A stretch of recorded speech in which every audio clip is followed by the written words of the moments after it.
Greenhouse The Spirits of Amazonia update was fully released only 4 days ago, and it adds a beautiful variety of features, including the first part of a new story mode, acting as a prequel to the main one, with Jake Higgins returning to the Amazonian jungle in search of the Yabawaka tribe for a cure to his wife's illness. On his way through the Amazonian jungle via a small boat, Jake is attacked by some of the Waraha tribe, the hostile painted tribesmen. Jake is shot and passes out, being rescued by a masked Alder and placed away from his village. Jake then must find the village of the Master Elder and gain their trust and help the villagers the Moagi after attack from the Waraha. This trust can be gained through helping displaced villagers, building burning pyres for tribe members that have been killed and hanged by the Waraha, destroying Waraha camps, and finding legend stones and solving their puzzles. Once enough of these tasks have completed, the Moagi Elder will help Jake in his journey to the Yabawaka, and ending the first part of the DLC. I did a first impressions video a couple of days ago, the message of which I have come to regret. I had gone into this update expecting it to be like the main story. What I realise now that this is not the breadcrumb style of the main story, but rather a survival mode map with more of a focus on exploration. And that's not a bad thing, in fact it makes the map absolutely shine. And unlike the main map, you are encouraged to explore the entire map through the use of the legend stones dotted around the place.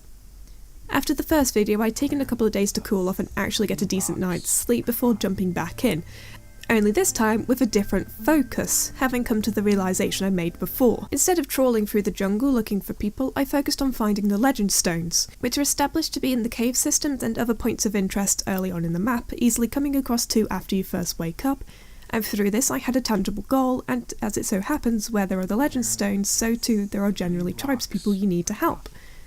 With this new focus, the game stopped feeling like a massive fetch quest, but rather one of mystery and adventure. There are 4 legends to complete, their fragments scattered across the map over 27 stones, but collecting these fragments of the story is not enough. Each have their own puzzle associated with them to be completed, the clues themselves in the legends. Each puzzle also requires you to explore different aspects of the game, from exploring to combat and even metal forging, something that I hadn't even touched in the game before. I got to appreciate an aspect of the game that hadn't been brought up in the main story. The details put into the game is absolutely astounding. With every tribe member that you rescue, whether it be by breaking down cages, bandaging up, or kidnapping back to the village, the people stay there and the Moagi village comes to life. People will cook, sleep, sharpen weapons, chop wood, garden, and the kids will watch too. Not only that, the ambient noise also increases too as the people are there talking and singing and, well, even snoring.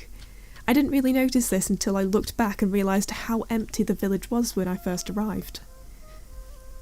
With exploration making up a huge part of this DLC, the map area needs to be distinct, and Creepyjar did a wonderful job with this. The Moagi village is placed centrally on the map, making navigation to and fro relatively easy.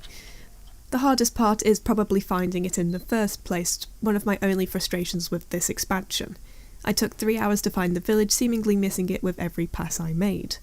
To the south of the village are canyons, to the east is the main river and waterfall systems, to the west, a little through the canyons, is an entirely separate area with its own river, and to the north lies most of the cave systems.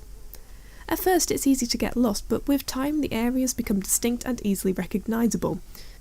I tend to get easily lost and turned around, something I'd griped about in the impressions video, but once the landmark area started to pop out, navigation became a ton easier.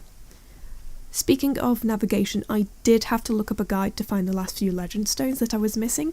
I made a note of the coordinates I needed, but even then it wasn't a simple case of going to the location and immediately finding them. The stones are sometimes a little hidden, requiring some creative thinking to find them. My favourite is this little parkour one.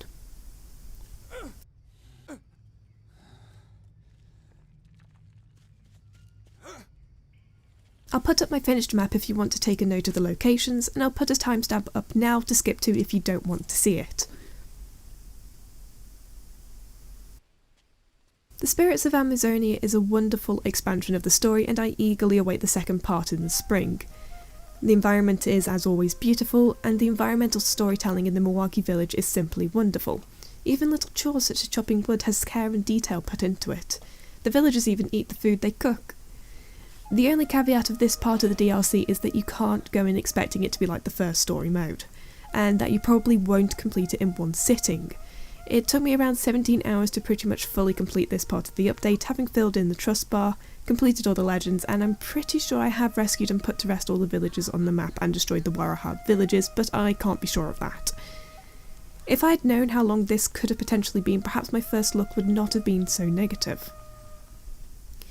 Either way, CreepyJar have done an amazing job with this incredible, massive, free update, and I look forward to what they do next and how the second part of this prequel plays out. Thank you all for watching. I hope you enjoyed this review of the expansion, and consider leaving a thumbs up or even commenting down below. Thank you all again, and I hope I'll see you another time. Bye!